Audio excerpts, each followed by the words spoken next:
Welcome to the High Value Sales Show of Eversprint.com. I'm Malcolm Louie, the managing member of Eversprint, and today we're speaking with Sujan Patel, the co-founder of Mailshake, an outbound sales tool. Welcome to the show, Sujan. Hey, thanks for having me. Excited to talk to you today. Yeah, I am too, and this is the first time I'm doing an interview in person over coffee, so that's right. I'm interested in having a good chat as we get caffeinated.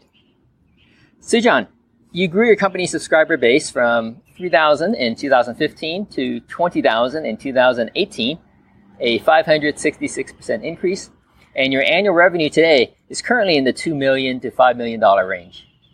Before we talk about how you grew your company so fast, can you briefly share what your company does beyond my quick intro and how your company differs from the competition? Yeah, so Mailshake is an outbound sales tool. So we let customers, most of our customers are like sales, marketing, recruiters. We let customers or help customers create a sequence of emails or campaign of sequences of emails to kind of send to prospects, potential targets, potential hires, to either book meetings, get on a call, generate sales, and whatnot. And, really how we differ from the 70, I believe, companies I know that are competitors or have a competitor product is that, frankly, we're the simplest. We started off building the product. We were pretty late to the game. We started in 2014, 2015, and there was already a bunch of competitors out there. So we looked at every single competitor's review. We looked at what people liked, did a lot of customer research and development, and we found out what people wanted, and versus what would make them successful, and what people were complaining about. So we built what would make them the most successful, which was something that's very simple, easy to use. We tested it, and so really, my long-winded answer is really our product is, I would say, much simpler than anything else out there, and according to our customers, is the easiest to use. Yeah, I'd have to concur with that as well. For full disclosure, I'm a Mailshake user as well, and I've checked out the other tools, and I have to say, one, I already know Mailshake, so it's kind of a switching cost to switch. But when I check out the other tools, I go, yeah, the features are similar. I really don't see the advantage. Well, that makes it attractive enough for me to switch. Yeah, and Mailshake does the job, and it's straightforward. Exactly. I think a big thing our customers tell us, and this is something that I think maybe we didn't intend to do this because we pivoted from another company called Content Marketer.io, which was built initially to build a content promotion, content marketing tool to do outreach, still outreach, but through Twitter and email. But we would also identify contact information and do a lot more. Turns out, one, content marketers don't value the service as much as salespeople do, or other forms of folks. And we did a lot, and instead of doing a lot that was okay, some parts of it was okay, some parts of it was great, we stripped down everything and just focused on the great, which people always love the fact that we had a simple flow to do outreach. And so, yeah, really, I've watched demos of people training new hires or salespeople, new people, and within 5 minutes somebody gets it enough to go and send a campaign out. And so that's not the same with competitors. So that was really our value prop, and you would think that's a really simple value, simple differentiator, and it is. And I think that's the real big nature of most business these days is you don't have to be crazy different. You don't have to have something better, more complex. You have to actually do the opposite. Make it much simpler. I think UX, simple product, and good customer success or service is a big part of what makes a successful business. Now, do you subscribe to all of your competitors and keep an eye on what their tools are doing and use them actively? I try not to focus on our competitors. I try to focus on our customers and our ideal customer, and think about, so yes, I look at competitors, we do an audit every 3, 6, 12 months, really. A brief audit to see what everyone else is up to every 3 months. A pretty in-depth one every 12 months, and something in between where we review things. But to be honest, I just looked at this the other day. I looked at a full audit of our 70 competitors. It's not earth-shattering of what's out there. Some of it's very obvious why they did what trajectory they're on, why they made features, whatever.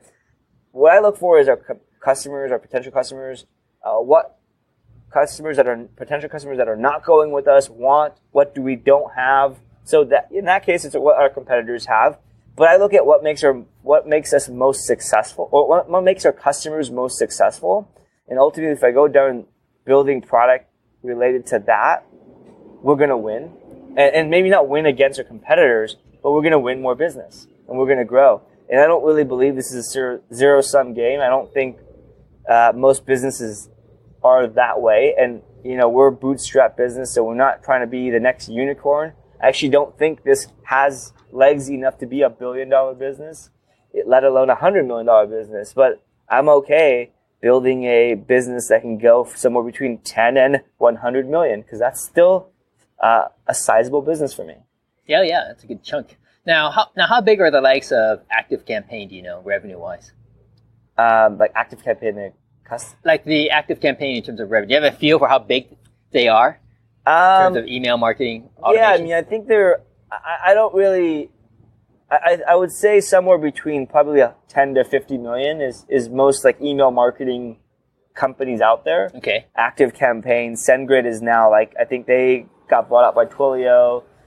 So it's really tough to say because I know all these folks have a lot of customers. So I kind of gauge based off their customers. And I actually wouldn't consider ActiveCampaign or email marketing companies competitors. Right. They're not so much a cold marketing solution. Exactly. And I think they're not even geared toward, even if you could do cold emails, let me be more explicit.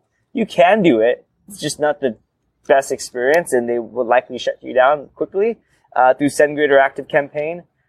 They're just not geared towards that. Yep, definitely. Now, you grew your subscriber base from 3,000 in 2015 to 20,000 in 2018. Pretty big growth, almost 600% growth. What were the three drivers behind that?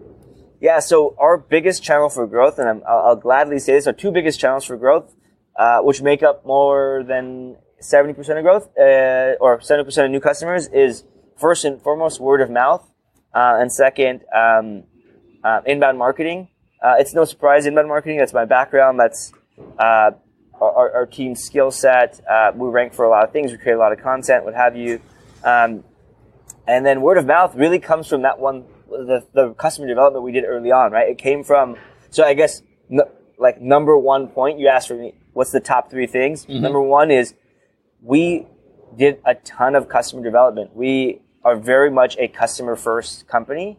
Now, that doesn't mean if somebody's an asshole on customer support, we're going to bend over backwards. It means, you still have to be a good human being in both ways, right? But I think what I'm getting at here is that we're trying to build things that can make our customers more successful, empower them to do more, be smarter. Early on, we found that the two biggest problems with our customers' success is they just suck at writing emails. And I say this, but we have a solution for it, is that we can help you write your emails, we'll give you feedback. We built an AI tool to help you automatically, as you're writing, give you pointers so you mess up less. And we understand not everybody's going to be an expert copywriter. I have written my own bad campaigns myself or copy myself, but really it's just kind of getting over the big obvious things that you make a mistake on, like starting talking about yourself or writing too long emails. Those are the two biggest culprits of a bad success. People were sending emails to bounced email addresses, so we added functionality to be able to stop that. But anyways, my point is really being customer first and building software that people want based off their complaints on what they're currently using, right? So we've got the luxury of companies like Yesware, who have been out for a decade plus longer than us. Yeah, they've been around for a long time. Outreach.io and SalesLoft, who are way more rigid in their pricing, way more expensive, and are much harder to use. So we know what all the things people hate or don't like strongly enough to find a solution like us. And so we don't have a referral program. We don't have an affiliate program. People just love the tool and they end up sharing it. I say love the tool on behalf of our customers because literally our biggest channel for growth comes from word of mouth. Right. So it's not like we have any fancy mechanisms or viral loops like the Dropbox, Hotmail, Airbnb things you read about online. No, I think it's just customers sharing their experience and talking about us, helping spread the word. Yeah, it's awesome when you have that sort of source of new business, right? Because it shows that you're really nailing it. Because no one's going to refer you if your service is less than stellar. Now, when you first started, in the early days, you did a lifetime deal on AppSumo, right? Where you provide people lifetime access to your service for a flat fee. What's your thinking about going that way, that route? Yeah, so look, I think when we started, before I answer that, the year and a half before we did the AppSumo deal, actually a little over 2 years, a little under 2 years before we did that, we had launched a company called Content Marketer.io and pivoted over the hard way over to Mailshake because we found out we were building a content marketing tool that allow you to do outreach, but a big part of our tool was crappy. It was okay. It wasn't best in class. It was just okay, and therefore people came and they left. But we had this outreach function that was really sleek and awesome, but people never got to that because the first part of our tool sucked. And so it took us a while to kind of pivot over to this and rebrand it to Mailshake because we found out salespeople are customers, not content marketing people, and calling yourself Content Marketer.io and being a sales tool is just kind of stupid. So anyways, we had a long road of hardship before we got to product market fit or customer market fit. And so we had built an audience, built a loyal following and customers waiting for our next version. And we were continuing to grow all along the way while we were building and rebranding the Mailshake. This is at the time, it was just Colin and I. We were probably we had 300, 400, 500 customers, under 1,000 for sure. We did this AppSumo deal because we launched a whole new category. We launched a product in a whole new category. Neither Colin or I are salespeople. I've done a lot of sales, but I wouldn't call myself a salesperson. I would call myself a marketing person. Product would be my second skill set. Sales would be a long third. And so we wanted to get people using the product. So for me, AppSumo was a great way to get paid for beta testers and generate some cash along the way. So I wanted to get people using the product, breaking the product, and it successfully did that. The other thing is we built a product, and that was a big part of the 3,000 people or so that came from AppSumo, helped us iron out a lot of kinks, fix a lot of problems with our UX, and better understand customers and how to help our customers and what to build next and really the next year. But the byproduct of this is also we got 3,000 customers. And so if you have 300 customers and let's say, 20% of your customers help spread the word and generate some buzz, that number of customers, that 20%, it's in the teens. It's 50, 60 customers max. That if 20% of people spread the word and every single person that spread the word brings one customer, it's really only 60 customers. It's not that big of a deal. But when you have 3,000 and 20% of people spread the word, that's a big number. It's in the hundreds. Now, reality is everyone who spreads the word isn't going to get one customer. It's going to be it'll trickle down to a very small number. But 3,000 people spread the word, and we were able to get word of mouth kickstarted from there. Mm-hmm. Or actually not kickstarted. We already had a lot of word of mouth, but because we got a flood of users, we were able to get a bigger pool of people talking about us. Right. So you have 3,000 people from the AppSumo. Now, were those 3,000 active users or 3,000 people who bought the deal? It was 3,000 people who claimed the deal. Okay. So, I think a lot more people bought the deal. And maybe over time they claimed it or whatever. But we always just look at how many people claimed the deal, in that 6-month period. It's about 3,000 folks. And of the 3,000, how many of them actually use Mailshake today? I have no clue. We have too many users, too many customers. Yeah. We don't, we no longer track who's AppSumo or not, just because I think we treat everybody the same. Right. Customer support and success. So I have no clue, to be honest. Because my thoughts are on these lifetime deals is that it appeals to a certain category of consumer, right? Because it's a great value. Yeah. Right. Although it's a little bit risky because oftentimes they're early stage companies, a beta product, like you said, or even pre-beta. Yeah. And you never know if they're going to be around in a year or two. Yep. And at the same time, on the flip side, are they really representative of your ideal customer? Absolutely not. That's a really, really good point. They're not necessarily the exact customer that we wanted. We started also as a price point at $9 a month. We're now $29, $49, and soon to be $100 a month products per user. Starting from 9 to now 10x the price.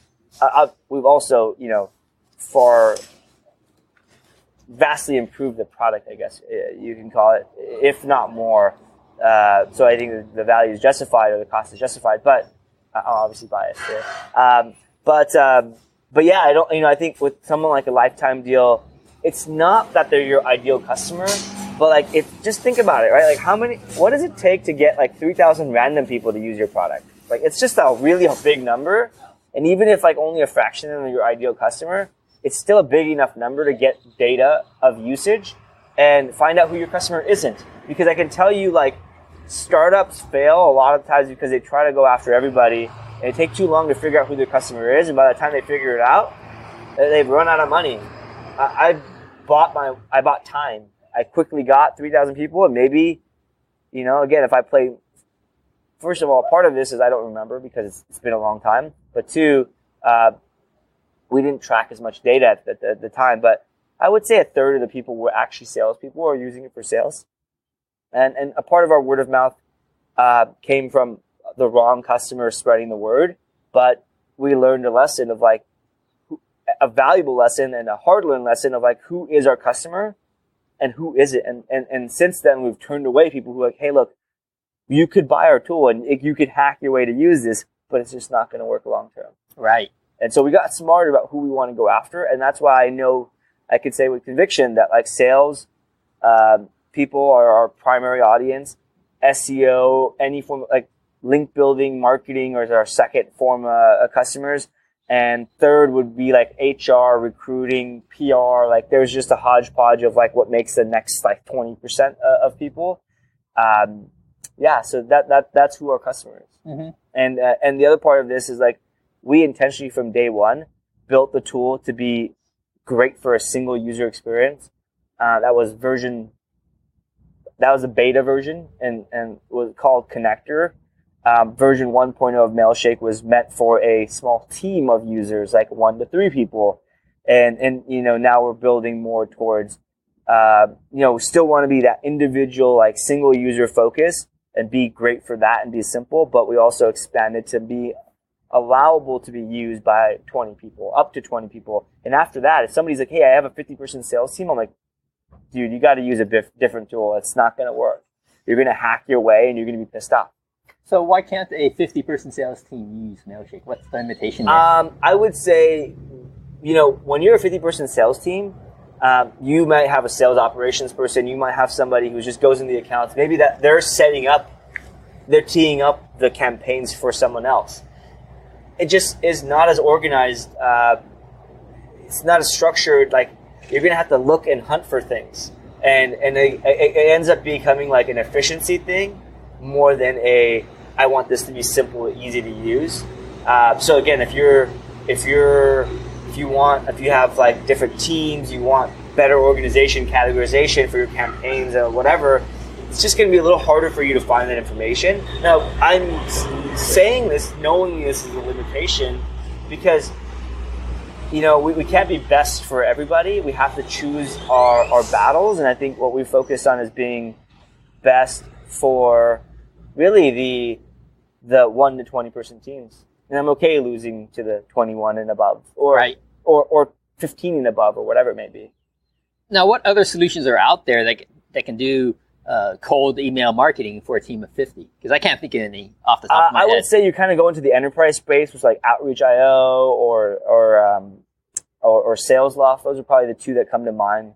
But those have a lot of limitations as well. I would say when you go into that level, I would call that enterprise size tools. And you go into other limitations, they're really rigid on how many accounts you can set up per user. And there's just no way around it. Or you have to buy annual contracts. It's stupid stuff, right? Stuff that's hey, why would I pay $1,000 a year for 50 licenses when I'm not even sure this is the right tool, right? and I've heard from folks like pretty large enterprises that they're kind of annoyed at that, right, and upset about that. But I know this, and I'm building towards a solution that can help solve that problem, hopefully eventually. Right.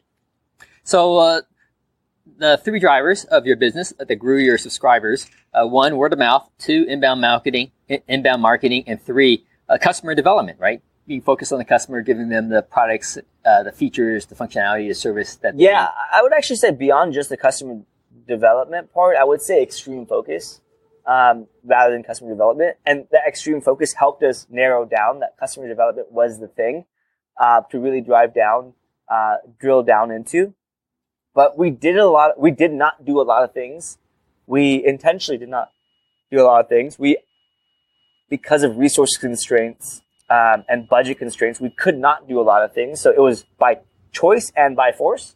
And that helped us do the right things. And so like if there are 50 problems, or let's say 30 problems, or even 10, but you only have bandwidth for 2, ultimately as a human being, as any remotely smart individual, you choose the top 2 problems, right? And so that's what we had to do every sprint, every month, every quarter, every year.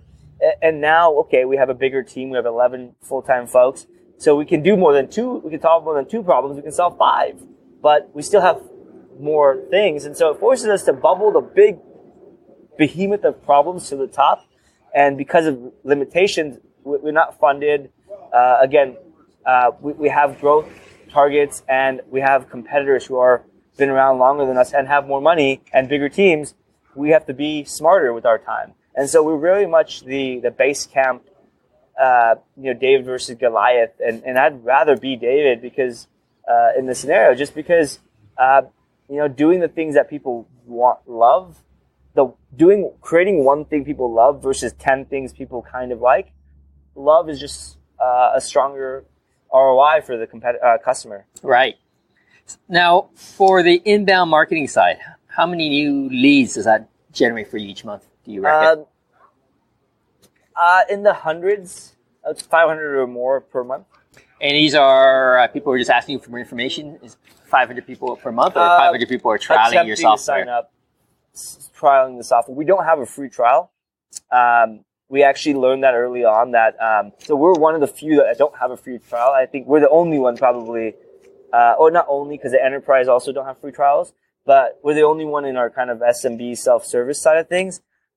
We did this because, frankly, the conversion rate is much, much higher. So when you have a free trial, you have a different problem. You have to onboard customers, and onboarding is very tough. But the other part of this is not only that you have to onboard people, you have to motivate them to do the work. Because you know this, you do cold email, you're a customer. Like, it's a lot of work. Even with the good tool, even with the best tool in class, it's still really hard. There's still a lot of manual work involved, right? So like, the right tool, the right software is not going to solve your problem. It's the whole process. It's the hard work around it. So for us, we found that, because we have a small team, instead of focusing our energy and trying to like motivate people on taking the right steps to be successful, we're just going to have a high friction and then spend the rest of our dollars and energy on helping people that are motivated be successful. Right. Well, I mean, the hurdle rate to do a trial is fairly low, right? I mean, because you don't do annual contracts. They sign up for a month. Yeah, it's money back guarantee, and we get a few people who take us up on the guarantee, like they want their money back. Yeah. And sometimes it's like a limitation. It's like, oh wait, it didn't have this thing. I could have looked that up, but I didn't, and I just like want my money back. And that's fine. We honor it. Or it's like, oh no, that doesn't work. Or like, I tried this and like, I really need this. I thought I didn't need this feature, but I really do. And so, it happens. And so when I say, we have over 1,000 new leads, or I would call them MQLs, marketing qualified leads per month. And more than half of them come from marketing. I say more than half, even though our word of mouth is our biggest channel, because word of mouth actually just gets customers straight and it's a sale. But a lot of our inbound generates a lead, and now we have a sales team, a very small sales team, and we do demos and things like that. So we can help take that trial or MQL and turn it into a sale for a customer. So from your inbound marketing, you get 500 a month who are trialing the software, right? Or they sign up. How many of those do you find are still doing business with you or still a subscriber a year later? More than half. It's tough to say because, if we look at our customers last year, we were just a very different business. We were smaller. We lost customers because of features we didn't have and things like that. So because it's a startup and you're rolling forward every month, every day, every week, it's really hard to look back in a year because you were a very different company. But yeah, I mean, our lifetime value is pretty strong. And people who leave, the biggest reason people leave is because cold email and outbound sales didn't work for them, right? And so it's not like they got some issue. It wasn't technically an issue. The biggest reason is they couldn't get it to work. And so our way of combating churn is actually just focusing on marketing education.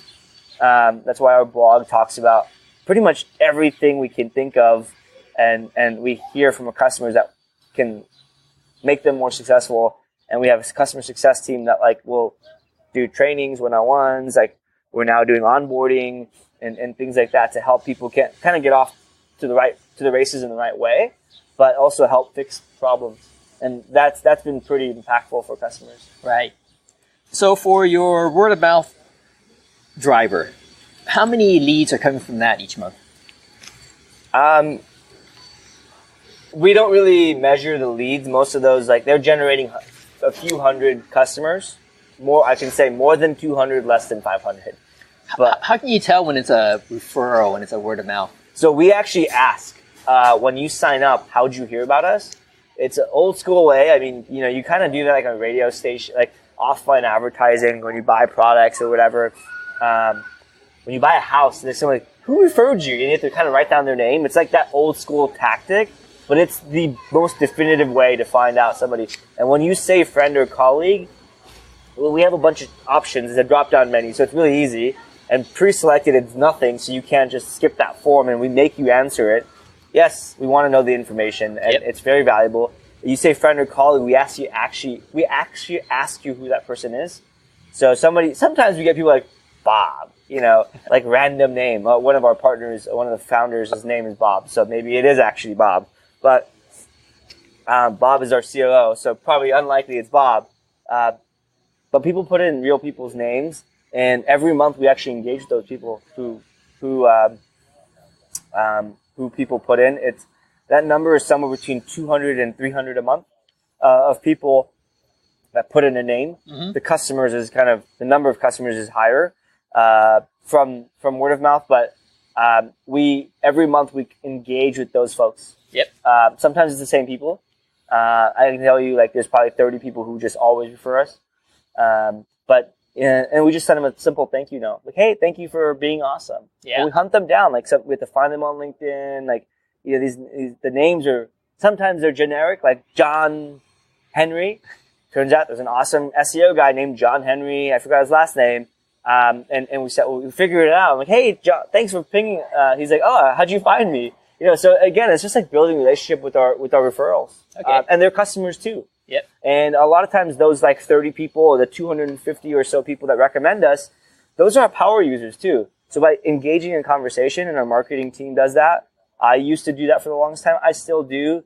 I'm less in the I have a specific role as more of I have a problem. I'm more of a problem solver these days. But again, my point is, we learn a lot from engaging our power users and our referrals, and again, building that relationship with people who just saying thank you is really powerful. Because a simple thank you goes a long way. Yeah, definitely. People remember that. And it's so rare now to get that. Absolutely. So, I mean, after our interviews are done, typically, not typically, always, I always write a little thank you note. Yeah. And sometimes my guests write back and they say, wow, thank you so much for the note. And I think it's because so few people do that today. Yeah. Right? And so I think that brings me back to the first question you asked, what makes us better or different than the competitors?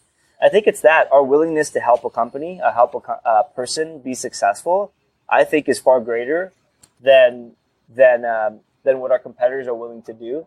And that's surprising because we have a lot less money and we have 1.5 people dedicated to this. I say 0.5 because I'm the other 0.5. We have one full-time customer success person, and then me, I try to go help as many of our potential customers or customers as possible be successful, by hey, don't do this, and be very tactical about it. And that number of people we're able to help is far greater than what I've heard that our competitors can do. So I don't know why that is the case. Customer service, I think it's a really big part of what makes a good business is you actually give a crap about your customers. And yeah, definitely. They're not a number. And then the good thing for us is no one, because we charge such a little amount. Our average MRR per company or average contract value is really low. So there's no one customer that makes up a big part of our revenue. So I can't be I'm going to help these 50 people. I don't care about anyone else. So by default, I have to care about everybody because everybody's kind of equal in that sense. And so, yeah, I mean, and one part of our ethos at Mailshake is every single person every day has to touch a customer. So our dev team, we have 5 people.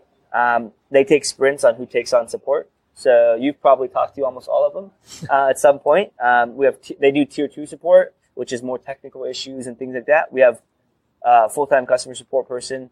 Obviously, they touch customers. Success, sales, obviously, those guys talk to customers. All the founders talk to customers. For me, I talk to customers by osmosis. I'm just always out there. So I always run into somebody. I think I was wearing a Mailshake shirt the other day where sitting at a coffee shop and somebody's like, oh, I use you guys. I'm like, oh, awesome. And so it's stuff like that happens. Or speaking at conferences and whatnot. Even our COO or CFO, I force him to talk to customers at least once a week. And so it gets him to better understand who he's building these financial models off of. Because it's easy to forget that. Yeah, definitely. And I have noticed as well how, for sure, there's the smaller companies I've noticed as well. They are more attentive customer service-wise than the larger companies. Yeah. Although at one point, I think when the larger companies get their act together, they kind of swing back toward customer service. I just recently... But it's hard to swing back. You know what I mean? Once you're branded as a shitty company, yeah, a shitty customer support, it's hard to undo that. Yep. Yeah. Yeah. It's like an American, one of the U.S.-based airlines being able to switch to let's say Spirit Airlines, right? We all know Spirit. It's a discount airline. They charge you for water. And anything you bring on the airplane is more. If you have things in your pockets, I think they charge you now. But if they were tomorrow, I'm going to be a luxury airline, they would take a decade to make that switch and go bankrupt in between, right? Yeah. Because you just can't take that brand off. Yep. Totally get it. How about for 2019, looking a little bit forward? Say we're talking again a year from now. What has to happen in your business, in Mailshake's business, for you to be proud of the progress that you've seen? In particular, in the areas of the problems that you have today that you need to overcome, the opportunities that you see that you want to capitalize on, and also on the strength that you currently have now that you want to leverage further. Yeah, so I think we've done a lot. 2018, we've hired and scaled up our team. So I'd like to see, what makes me proud is the team continuing to do things the way the founders would. So I want the team to act and treat customers the way I do. And so that's going to make me proud a year from now. And as we scale up, it's just making sure we have that in our ethos, our blood, that people continue to do that. So that's not feature related. That's just kind of operations, but it's a big, very important thing to me. I think adding more functionality and kind of rounding out the product with key features, things like integrations. We're launching a new product called Omni in the next few weeks, and just continuing to see that evolve. Being able to impact and engage. We have an engagement metric with our customer success team. I'd like to see that number double, triple, quadruple over this next year. And so part of this is that's their newest kind of team. And so part of this is figuring out what are the best ways to engage people. I'm sure you're a customer. I'm sure you've seen some pop-ups inside the product, some prompts to kind of engage. Maybe it's onboarding. So we're trying to figure out the best way to make the biggest difference. on our customer, and our metric is engagement. And then we can measure like the customers we engage with, because we've already measured the customers we've engaged with.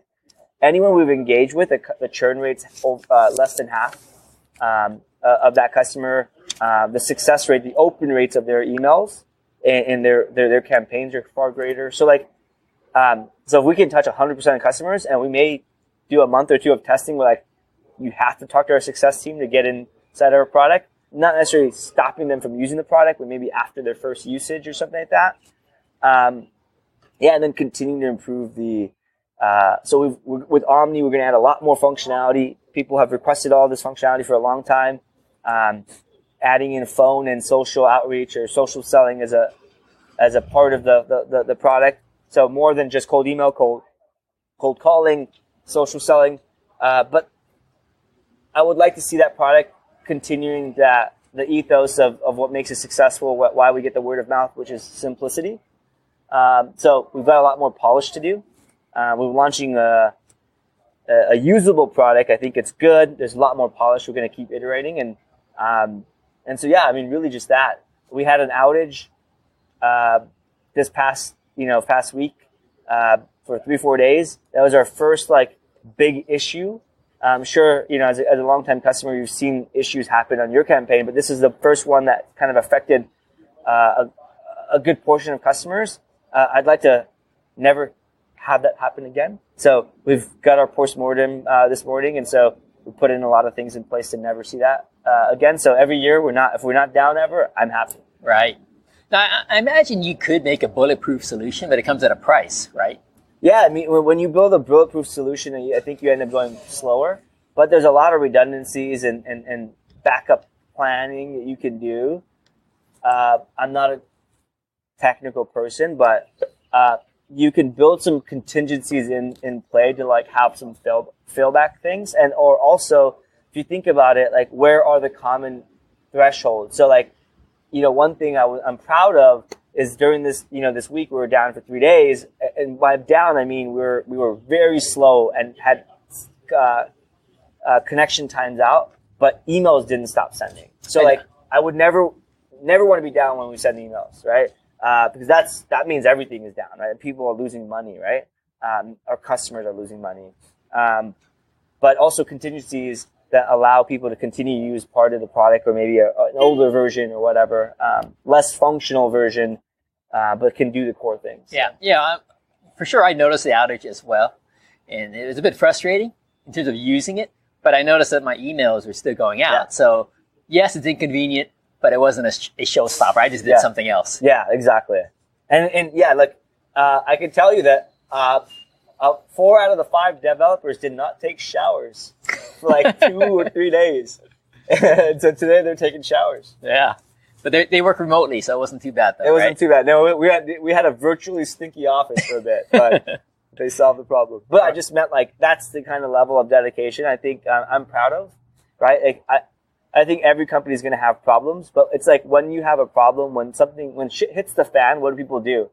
And our devs, our team has shown that like by their actions, they're going to do whatever it takes to bring it back up and make it work, including sacrificing personal hygiene.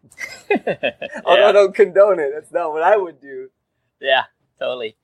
Now, you didn't mention anything about increasing your subscribers as one of the major opportunities or challenges that you see for 2019. Why is that? I think, frankly, not to brag, but I don't think that's a challenge for us. We know kind of our growth has been steadily increasing. We've been doubling, tripling year over year. We're set to continue that path. With adding sales and reducing friction to kind of sign up, and then adding more features that people want that we know people didn't sign up for us because we didn't have. Our sales, our new customer growth has accelerated. So it's not really a problem that we have. It's never really been the problem. I look at all this new customer growth as an outcome of doing the right things. And so all the things I mentioned are the right things, in my opinion. The outcome will be affected by it. Okay. But I'm not going to say that I would want that outcome as something I'd be proud of. I would want to do the right things that can help us get that outcome. Okay, but you're not. It didn't sound like your focus. At least you haven't shared it with me about how you want to double, for example, the number of leads coming from your inbound marketing from 500 a month to 1,000. Right? I didn't hear you express that. Yeah. I mean, we're already doing all the right things that can help us. So like, we don't really need to do more. We don't need to do new things to help us get there. We just need to do more of what's working. Mm-hmm. So our inbound marketing, we're about to double our traffic this month. The month of March, we will have double the traffic we had in February. Okay.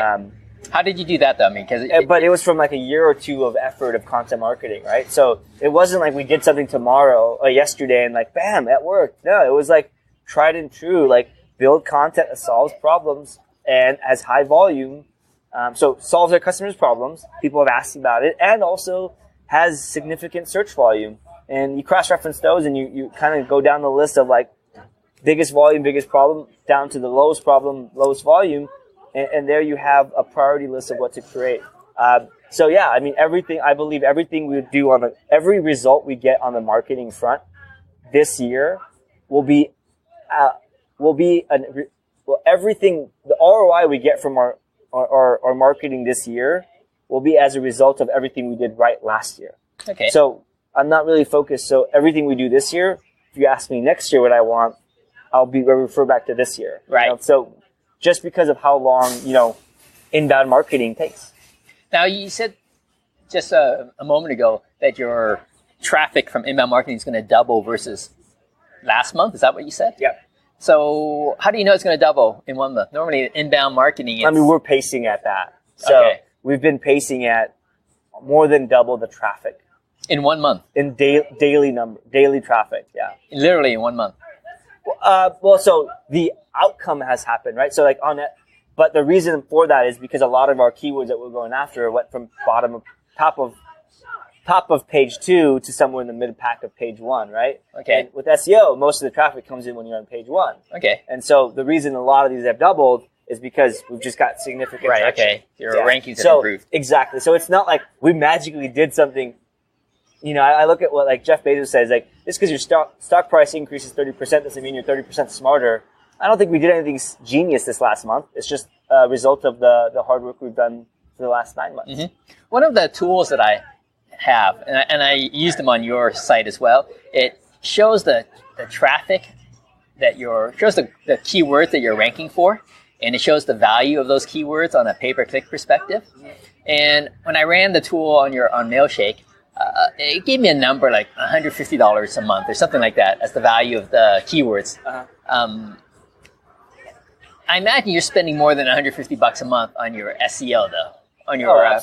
Absolutely. Yeah. So from that perspective, looking at the value of the equivalent traffic you would get if you did a pay-per-click campaign, does it make sense? Does it make in your mind, or is that metric that I look at just totally silly? I think that's a silly metric, but I would say that there's a lot of keywords that we rank for that don't drive direct ROI. Mm-hmm. But our marketing efforts are not focused only on direct ROI. We want to build a big brand that can solve what we know our customers' problems are. Mm-hmm. Like we've asked our customers, and we get surveys, we get information from like what people are struggling with. From a quantitative perspective, like we do surveys, like polls and things like that, and a qualitative where sales success support teams are actually asking what these problems are. And so we're just solving those things. And if it doesn't help us generate new customers, it's okay. Like mm-hmm. I'm not looking at marketing effort just to generate new customers. I think it's also to generate brand and awareness, because we've got a lot of catching up to do to our larger competitors like SalesLoft and Outreach.io. And I a good friend of mine is the VP of marketing at Outreach. He does a good job. So, I got to catch up to him. And so, yeah, look, I think I'm not too worried about the ROI. In terms of PPC and things like that, we do a little bit on paid right now. We mostly spend on brand because some of our competitors are bidding on our brand. We also bid on their brands because just to kind of shove it back in their face. We have a couple of truces with our competitors, but yeah, most of it's all brand stuff. To be honest, like the economics don't work out for PPC. The cost per click's too high.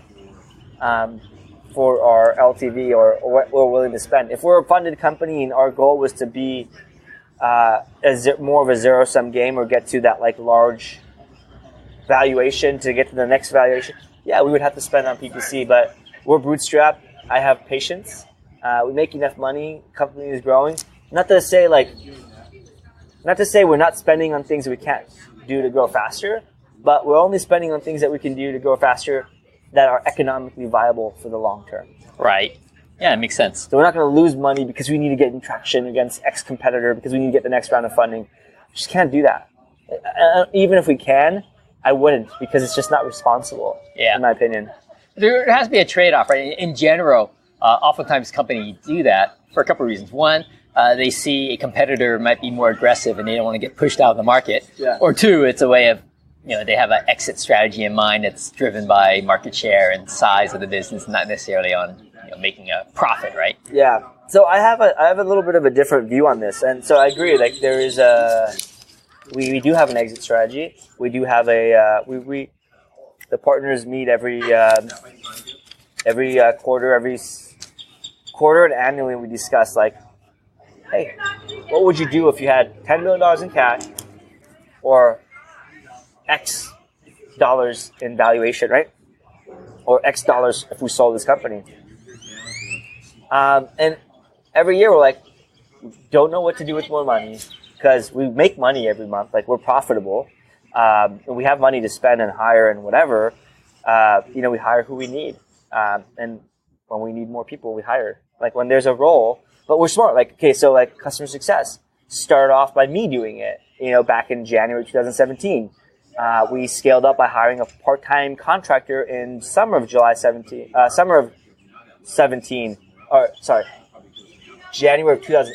By July 18, we hired a contractor. By the end of that year, we have enough engagement and traction, and we know it works. So we hired a full-time person, and we'll continue to go operate that way because I'd rather prove something works and then scale it than like throw a person at it, try to make it work, and then try to make that person effective, because that's how you become a bloated company. And what if it doesn't work? You have to fire that person. That sucks. Yeah. That kills the morale for a company of if we're 10 people, a couple months ago, if we fired one person, that's 10% of our staff leaving, and probably half the people engage that person on a daily basis. So it's like 5 people are affected. That sucks. Yeah. I'd rather test with a contractor. Yep. or test first, yep. or with myself. Yeah, makes sense. 3 final questions for you. Say Mailshake was to have a billboard, here in Austin, Texas, along one of the freeways that are moving quickly. What's your billboard message? And you only have 6 seconds, right? Because people typically have 6 seconds before they drive by a billboard. Yeah. I would ask a question, something like, or a statement that's like, generate more sales. I would say something really flashy, generate more sales, Mailshake. First of all, I don't think billboards are effective. I've spent a lot of money on billboards in the past, and radio ads and offline advertising, buying remnant ad inventory. But yeah, I think it would be like want to generate more sales, and that's it, and just say Mailshake. Right. And I'm sure it wouldn't do much, but it's okay. Yeah, it's all right. And who are your ideal customers? And what's the best way for them to learn more about Mailshake? Yeah, I think our best customers, or ideal customers, are probably like small sales teams, like 1 to 5, 1 to 10 person sales teams. Best way to find out about us is just go to the website, mailshake.com. We've got a lot of content. Like we don't do any hard selling. We've created a lot of content that hopefully can add value and convinces you we're a good solution. Sujan, it's been awesome having you on my show today and grabbing a coffee with you out here in Austin, Texas. It's been great hearing how you grew your company so fast. Yeah, thanks for having me. It's been fun sharing the story. We've been speaking with Sujan Patel, the co-founder of Mailshake, about his company's rapid growth.